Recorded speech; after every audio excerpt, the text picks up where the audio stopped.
Hey everyone, it's Lexie. So in today's video, I'll be sharing with you the top 5 books that I read this winter. So the format of this video is that I'll go through all the books that I read in December, January, and February, and then give you the rating, and then at the end of the video, I'll talk more into detail about the top 5 books from this season. So without further ado, let's get started. So starting out in December, I first listened to the audiobook for Winter by Marissa Meyer, which I gave a 4.5 out of 5 stars. Archenemies by Marissa Meyer, which I gave a 4 out of 5 stars. The Orphan's Tale by Pam Jenoff, which I gave a 3 out of 5 stars. The Actor's Life by Jenna Fisher, which I gave a 4 out of 5 stars. The Kiss of Deception by Mary E. Pearson, which I gave a 5 out of 5 stars. And I listened to the audiobook for Seriously I'm Kidding by Ellen DeGeneres, which I gave a 4 out of 5 stars. So moving on to January, I first read The Heart of Betrayal by Mary E. Pearson, which I gave a 5 out of 5 stars. Sting by Sandra Brown, which I gave a 3 out of 5 stars. The Great Alone by Kristen Hanna, which I gave a 4.5 out of 5 stars. A Fatal Grace by Louise, which I gave a 4 out of 5 stars. And The Girl in the Tower, which I gave a 5 out of 5 stars. And then finally, moving into February, I first read The Language of Thorns by Leigh Bardugo, which I gave a 3 out of 5 stars. Carolina's Twins by Ronald H. Bolson, which I gave a 4 out of 5 stars. The Winter of the Witch by Catherine Arden, which I gave a 5 out of 5 stars. The Archive of Magic, the film wizardry of the Crimes of Grindelwald, which I gave a 5 out of 5 stars. The Tales of Beetle the Bard, the illustrated edition by J.K. Rowling, which I gave a 4 out of 5 stars. And The Wit and Wisdom of Downton Abbey, which I gave a 4 out of 5 stars. So moving on to the top 5 books of winter, I first have the first 2 books in the Remnant Chronicles. So this is the 3rd time that I've read this series, and I love it just as much as I read it the first time. So what's unique about this reading experience though is that I'm reading it with my friend from when I was doing my master's, and she lives kind of on the other side of the country. So what we do is we read 100 pages, we let each other know when we get to that page count, and then we will do a FaceTime and kind of talk about our books, like the book and then what happened, and then also our lives as well. And I think this is also added to my reading experience, especially with these ones in particular. I don't know anyone else of my friends that has read these, and it's nice to have a book series that you love so much and be able to talk to it with someone that you like, that means a lot to you. So I'm really happy about that. I've loved this series for such a long time, and I really enjoyed the spin-off series, like the first book in that. So we're currently reading The Beauty of Darkness, and then in the summer we will read Vow of Thieves and Dance of Thieves, which I think is the second one. So I've been really enjoying reading this with her, and I still love these books as much as I did the first time around. Next would have to be Archenemies by Marissa Meyer. I will say that the first book I did struggle with because I did feel like some parts were just a little too long, but I was really invested in this story, this sequel. I think part of it too is because of the excitement of The Incredibles 2 coming out. Like, I was on a superhero high for a while, and this one kind of gives me that feeling. I feel like in this one too, the stakes are a lot higher. It basically follows this world where people with superpowers are in power, and 2 of them are on different sides of how they think people with this ability should, like, what the role that they should play in society.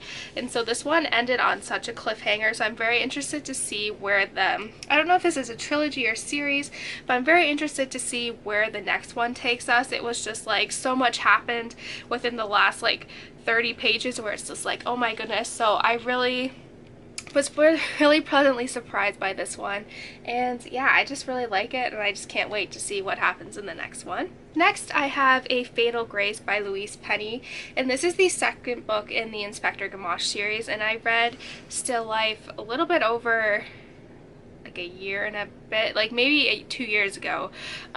2 years ago this month actually. So it follows an inspector in Quebec, and usually they take place in this town called Three Pines. Just kind of reminds me of Stars Hollow, and just it kind of takes off from there. So what I really like about this series is that it does take place in Canada, so if you are Canadian, there's some little tidbits in here, but I love the sense of community and just how everything is so interconnected, and she does a really good job at creating suspense. Like, you are figuring it out with the characters, like why someone was murdered, like who did it. You're figuring it out with the characters. You're not told what's happening, and I really like that. I really want to marathon through the rest of the book in the series.